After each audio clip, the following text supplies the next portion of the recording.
Friends, మేము కొత్తది కొన్నాము శాండ్విచ్ మేకర్. సో ఫస్ట్ మనము ఒక 2 minutes హీట్ చేయాలన్నమాట. అక్కడ లైట్ వెలుగుతుంది, అప్పుడు ఆన్ చేయాలి. నేను చూపించేస్తాను, చూసేయండి ప్రాసెస్ మొత్తం. ఇప్పుడు చూడండి, గ్రీన్ లైట్ వెలిగేసింది. సో ఇప్పుడు మనం ముందుగా ప్రిపేర్ చేసుకుంటాం కదా బ్రెడ్ అండ్ లోపల స్టఫింగ్, ఆనియన్, టొమాటో, ఆలు, ఇలా మనకి ఏది కావాలంటే అది. మీరు చికెన్ కావాలన్నా పెట్టుకోవచ్చు, ఎగ్ కావాలన్నా పెట్టుకోవచ్చు.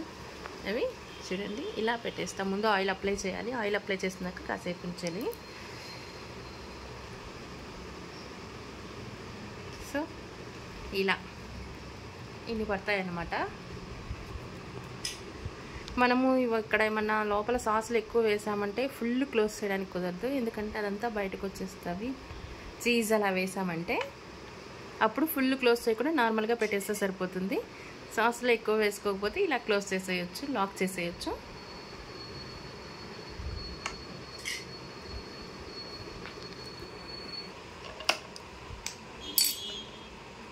సో ఇలా క్లోజ్ చేసేయాలి, లాక్ చేసేయాలి.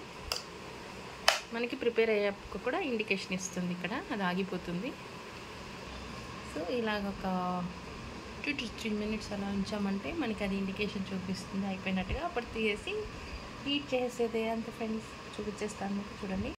చూడండి ఫ్రెండ్స్, ఇప్పుడు గ్రీన్ వచ్చేస్తుంది కదా, అయిపోయినట్లే. ఇలా అయితే చూడండి ఎక్కువ కలర్ రాదు. మనకి ఇంకా కొంచెం కలర్ ఉంచుకోవాలంటే ఇంకొంచెం సేపు ఉంచామంటే కలర్ వచ్చేస్తుంది. అప్పుడు శాండ్విచ్ రెడీ అయిపోతుంది, మనం తినేయచ్చు. క్లీన్ చేసుకునే వీడియో కావాలా నేను ఒకసారి పెడతాను, చూసేయండి. ఇది మేము కూడా కొత్తగా ట్రై చేస్తున్నాము, తెచ్చుకునింది కొత్తదే ఇది.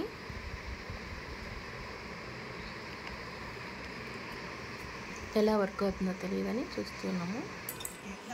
ఓకే చూడండి ఫ్రెండ్స్, ఇప్పుడు మన శాండ్విచ్ రెడీ అయిపోయాయి అనమాట. మనకి కావాలంటే కట్ చేసుకోవచ్చు, లేదంటే ఇలా అయినా తినేయచ్చు. మీకు కనుక నచ్చినట్లయితే లైక్ చేసి, షేర్ చేసి, నా ఛానల్ సబ్స్క్రైబ్ చేయడం మర్చిపోకండి. ఎలా అనిపించిందో కూడా కామెంట్ సెక్షన్లో షేర్ చేసేయండి. Thank you for watching.